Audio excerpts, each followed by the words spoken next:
Okey, inilah bangunan Sultan Abdul Samad Yang tadi tu bahagian dalam, ni sekarang di bahagian luar pula. So bahagian luar tak ada apa lah.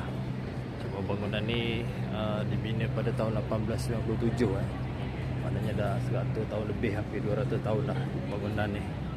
1897 1997, maknanya 100 tahun, 129 tahun. Ada satu abad lebih lah bangunan ni. Dia repair, dia cat balik bangunan ni. So bagi nampak macam color asal bangunan ni lah.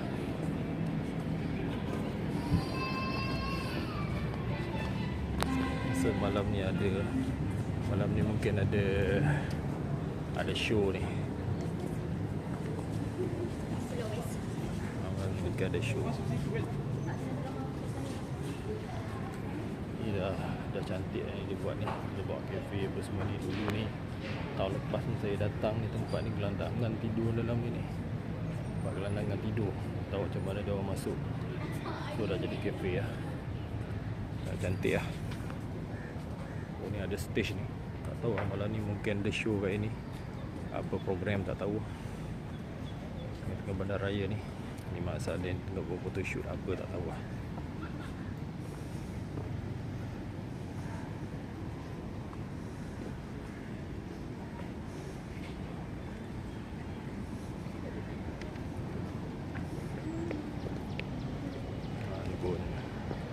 Saya rasa ni pun mungkin kurang gelandangan apa.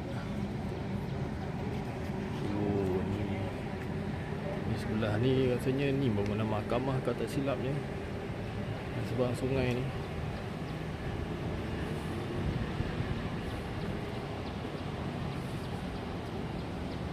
So malam ni tak tahu show apa. Band apa datang nyanyi kat sini malam ni, tak tahu lah. Jangan nak datang kat lepak-lepak kat sini. Tapi ada ni pula dah.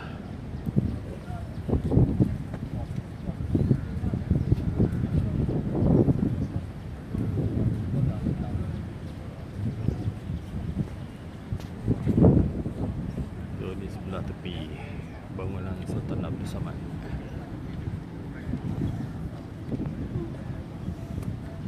So malam ni kalau larat boleh datang layan show. Tak tahu siapa menyanyi kat sini malam ni. Band apa. Biasa-biasa band biasa-biasa ni. So hari ni hari Sabtu 11 bulan 4 ni. Macam ni lah hari Minggu kat sini. Ramai foreigner dekat dataran KL ni.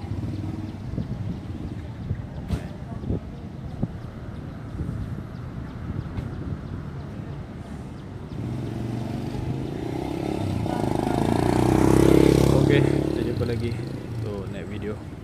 Okay, bye.